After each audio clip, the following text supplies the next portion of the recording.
blower on a second.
Shout.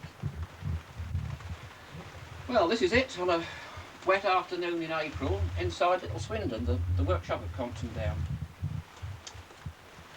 One of the advantages of building a workshop specifically for the purpose is that you can put in all the sorts of things you've wanted to do. Me, I don't like things hidden away in boxes too much.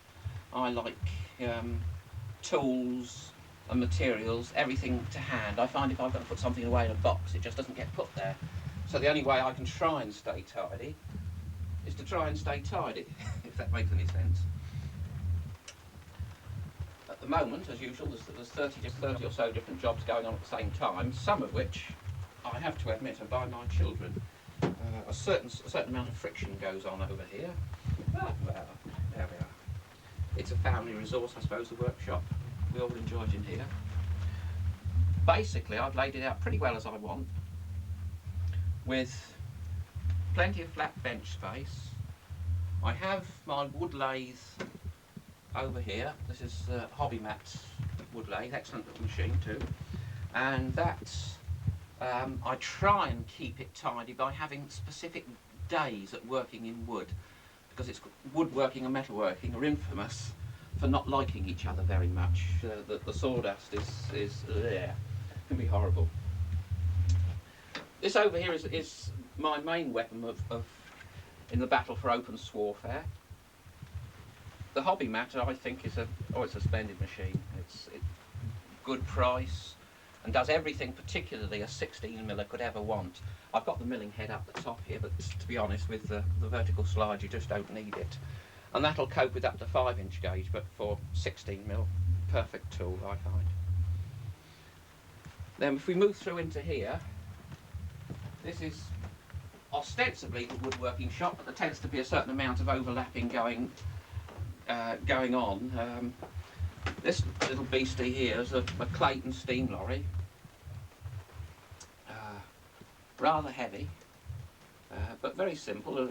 Not a very elegant beast, but it gives a certain amount of pleasure. And then as you pan round over to this side, this is normally where we try and keep the big woodworking jobs, I've got an engine shed building. I'm rebuilding for Phil Flynn, converting it to a Lyndon Barnstable profile. The funny little red engine, well, it actually belongs to David John. It's my 2.5 gauge engine at the moment. I tell people I've got this 2.5 gauge loco. It's barely a loco, but I can't get David to part with it for some extraordinary reason. He wants to keep it for himself. It's just got so much character in it. I'm very tempted one of these fine days to build a copy of it. Don't know the history of it. It's very crude and very simple, but I know there's something in there appealing about it.